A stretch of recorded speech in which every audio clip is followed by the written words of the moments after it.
So I was having coffee the other day with a really close friend of mine. Okay. Yeah, he's Afghan, grew up in the West, super smart guy. And we were sitting there for hours, just really diving deep into what it means to be part of the diaspora today. You know, that specific tension of living between two worlds. Right. It's a fascinating space to be in. You have the heritage on one side, usually pulling you toward tradition, and then the modern Western reality on the other. It's a constant balancing act. Exactly. But the conversation took a turn that I just haven't been able to stop thinking about. We started talking about weddings, you know, modern Afghan or Iranian Oh, weddings. those are legendary. The glamour, the scale, the energy. I mean, it's not just a wedding, it's a massive cultural event. Right. It's an absolute spectacle.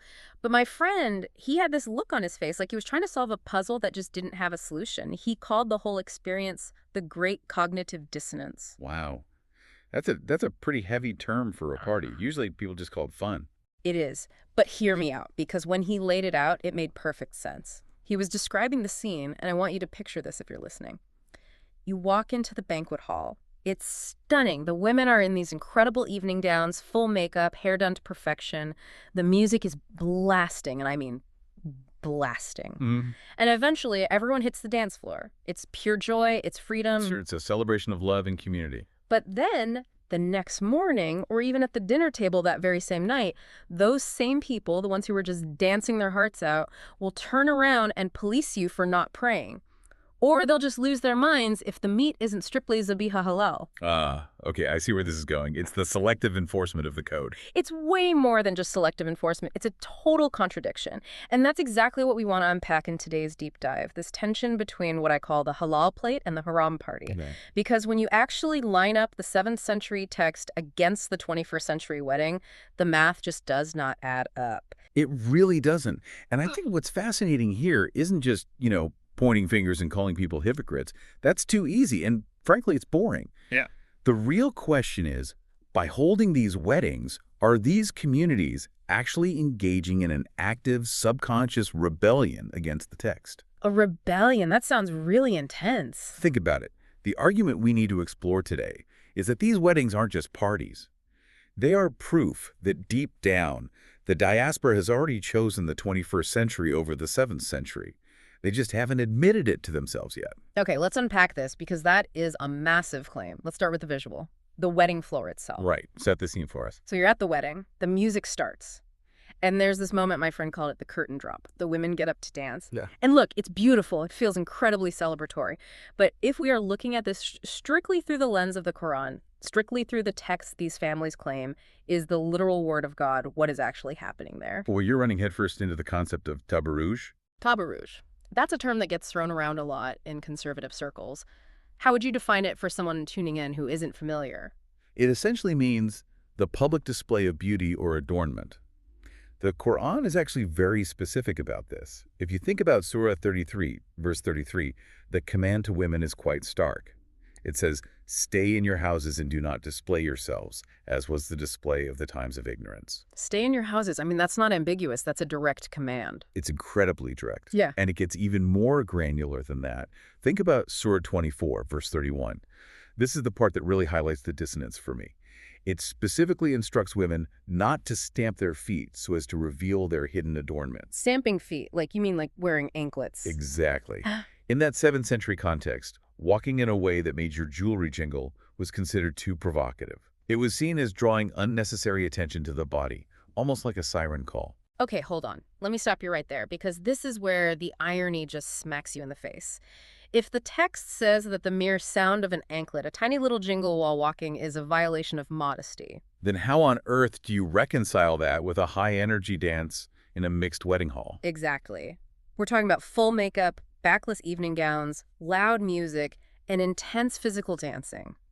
If stamping feet is out, surely the electric slide is out.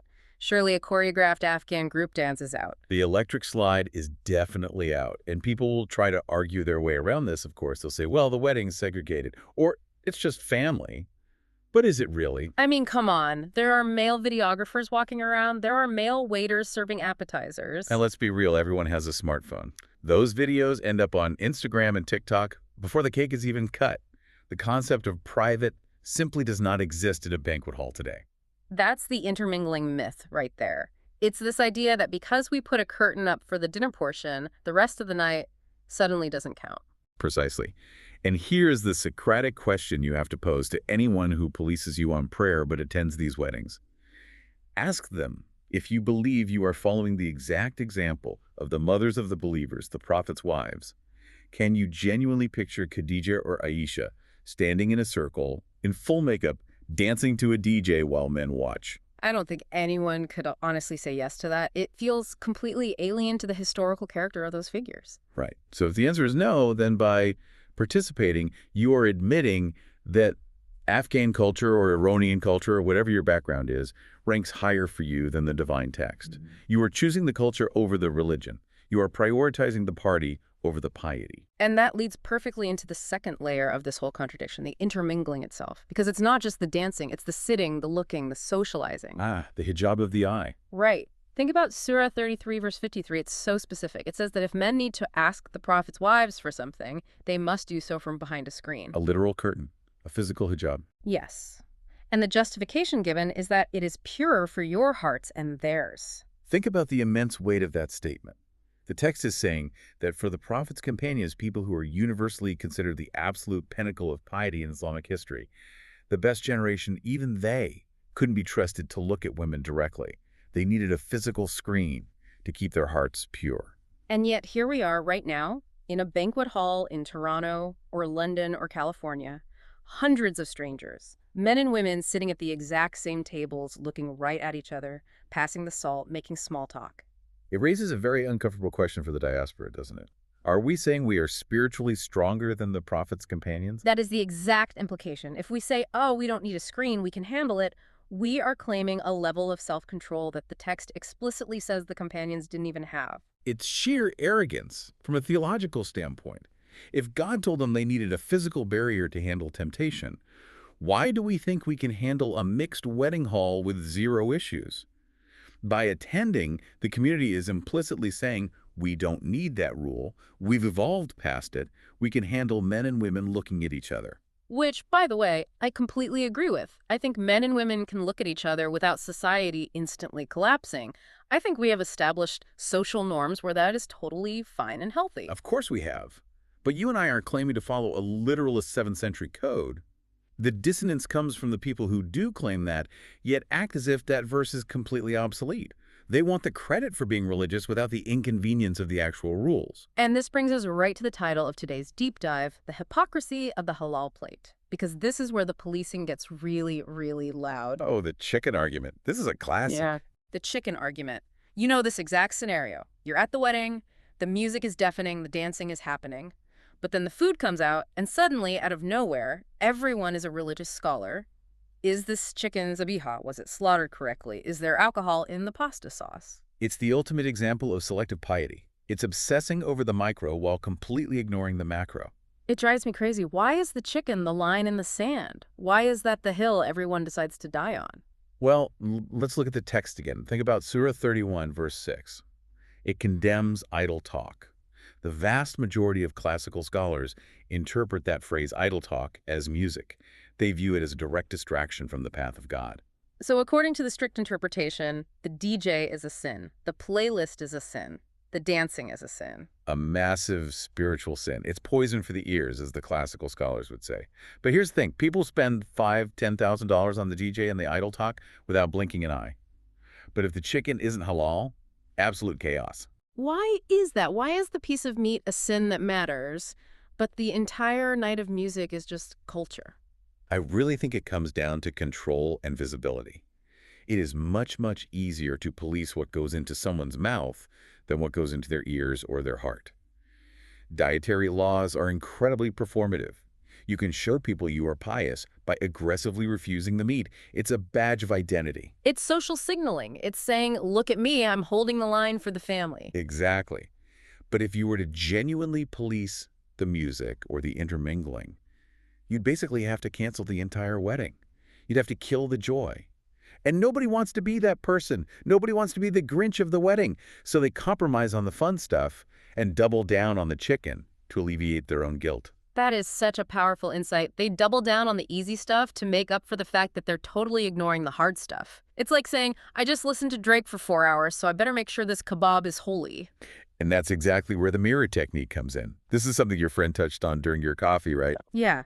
He said this is exactly how he handles his family now. When they criticize him for something minor, like, I don't know, not praying all 5 prayers on time or sipping a glass of wine at dinner, he holds up the wedding mirror. It's a brilliant rhetorical device. You basically say, look, we all loved the wedding last month. It was fantastic. But if we're being literal, we all sat in a room with music and intermingling, completely ignoring the screen verse. If you can choose culture over the text for the sake of a party, why can't I choose my own conscience over the prayer verse? It levels the playing field completely. It strips away their moral high ground. Completely. It stops the policing dead in its tracks because it exposes that everyone is picking and choosing. Every single person in that hall is adapting to modern life.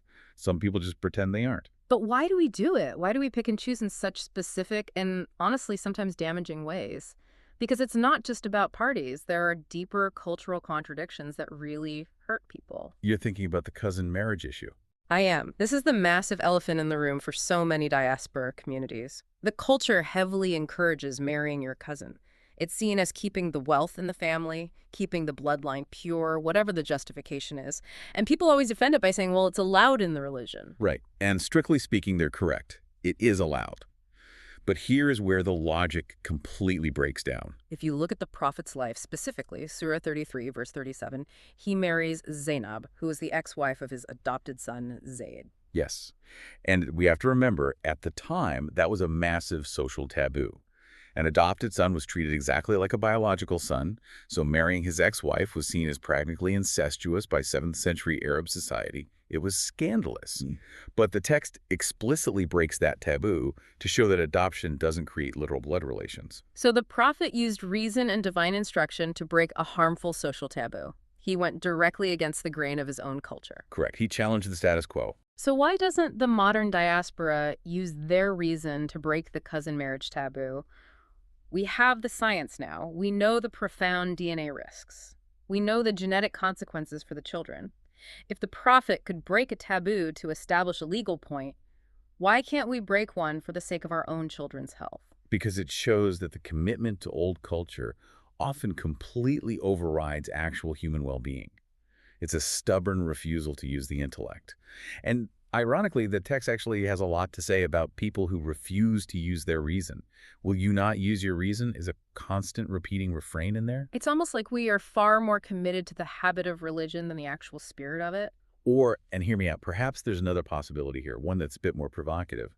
Maybe the reason the diaspora so easily ignores these rules, the screens, the music bans, the strict gender roles, is because subconsciously they realize those rules weren't actually meant for them. You mean they weren't meant for people living in 2024? I mean, they weren't meant for anyone outside of 7th century Arabia. Whoa. Okay, unpack that, because that sounds like you're dismantling the entire universality of the message.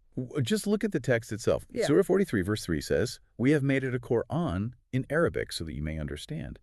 And Surah 14, verse 4 states clearly, "We have never sent a messenger who did not use his own people's language to make the message clear for them." So the message is specifically tailored to that exact audience. Exactly. The text repeatedly emphasizes that it is an Arabic book for an Arab audience who had gone astray. It was meant to be clear to them in their context, in their language. So if I'm an Afghan living in Toronto speaking English and Farsi, Then technically, based on a literal plain text reading of those verses, no messenger has ever been sent to your people speaking your language. You are essentially reading someone else's mail. And honestly, that perfectly explains the dissonance. The rules about screens in the prophet's house, or the specific way to distribute the spoils of war, or how to treat captives, those were hyper-specific instructions for a specific tribal society in a specific time and place. and when you try to force fit those ancient instructions into a modern democratic egalitarian society in the West, you get massive friction. You get the hypocrisy of the halal plate. Exactly. It also perfectly explains the glaring scientific disconnects we see. If you assume the book is a universal scientific manual for all of human history, you run into serious trouble very quickly. Oh, like the mountains. The mountains are a perfect example. Surah 16, verse 15, claims that firm mountains were placed on the earth lest it should shake under you. Which is, well, that's just not how geology works. It's the exact opposite of how geology works. Mountains are formed because the earth shakes. Because tectonic plates are colliding and buckling, they are the result of the shaking, not the cure for it. Mhm. Or look at Surah 86, which claims that man is created from a fluid emerging from between the backbone and the breastbone. Yeah, biologically speaking, we know for a fact that is just not where that fluid comes from. Right. But for a 7th century Arab, observing the world without modern scientific instruments, those explanations made complete sense. Yeah. They were poetic, observational truths for that era. The problem arises when we insist they are literal, infallible scientific facts in the 21st century. It forces people to literally switch off their brains. And switching off your brain is dangerous. It creates this heavy compartmentalization. But there's a deep emotional cost to this, too. It leads to that scheming God idea you mentioned earlier. Yeah, that's a really tough one for a lot of people to reconcile. Imagine you're at this wedding. You're feeling love, you're feeling immense joy, you feel deeply connected to your community. The whole atmosphere feels benevolent. It feels good. Yes, it feels like whatever higher power exists is smiling on that union. But then you go home and read the text, and the God described isn't always this benevolent, loving father figure. In Surah 3, verse 54, and again in Surah 8, verse 30, God is explicitly described as the best of schemers. A schemer. That is a word we almost exclusively associate with villains or tricksters. Exactly. And in Surah 2, verse 7, it says God has literally sealed their hearts and their ears so they cannot believe. That part always trips me up. If God intentionally seals your heart so you physically cannot believe and then punishes you with hellfire for not believing, where's the free will? Where's the justice in that? It feels like a setup, a game where the rules are entirely rigged against you from the start.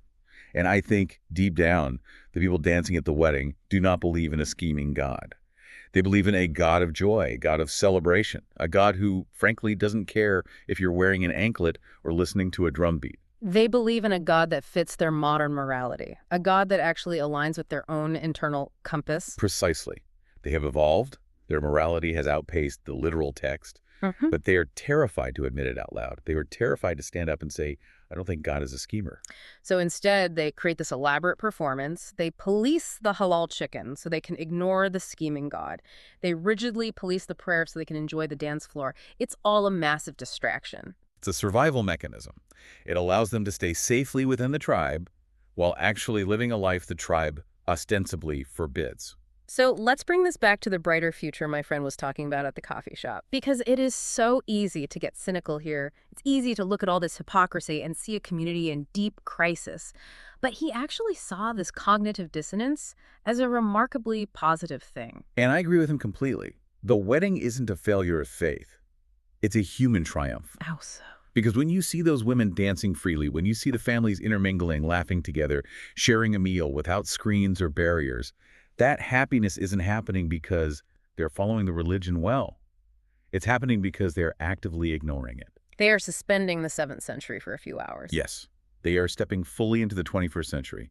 They're choosing freedom. They're choosing genuine connection. They're choosing the human over the legalistic. And the happiness is the proof.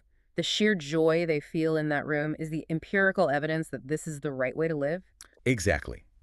Think of it like the frog in the pan analogy. The water has been heating up slowly for decades. The diaspora has been slowly assimilating, slowly adopting Western values of freedom, equality, and self-expression. And the wedding is simply the moment the water finally boils. It's the moment the truth bubbles up to the surface for everyone to see. The truth being that when push comes to shove, we prefer the freedom. We do. We absolutely. And that is okay. That's the part people desperately need to hear. It is okay to prefer freedom. The rebellion of the wedding is a fundamentally good thing. It proves that deep down, the community prefers the freedom of the West over the rigid restrictions of the 7th century. So the challenge for all of us then is to just stop apologizing for it. That is the final provocation I'd leave you with today. If you're listening to this, ask yourself, why do we go back to policing each other the very next morning? Why do we wake up after a beautiful night of joy and immediately volunteer to put the shackles back on? Right. Why not just admit that the joy found in the wedding is the right way to live? Why not admit that the connection and the music and the total lack of segregation actually made us better, happier people that night? And that the rigid code, The endless policing, the halal plate hypocrisy. Maybe that's just something we have finally outgrown. Maybe we don't need to feel guilty about enjoying the music anymore. Maybe the music isn't idle talk at all. Maybe it's just life. Maybe it's the sound of a community actually breathing for once. And maybe it's time to embrace it fully, without the constant hangover of religious guilt. Because that ultimately is what real freedom looks like. That gives us a whole lot to think about before our next wedding invitation arrives in the mail. I know I'm definitely going to look at that dance floor a little differently next time. Just enjoy the chicken, regardless of the label they put on it. And more importantly, enjoy the dance. Absolutely. Thanks for joining us on this deep dive. We'll catch you on the next one.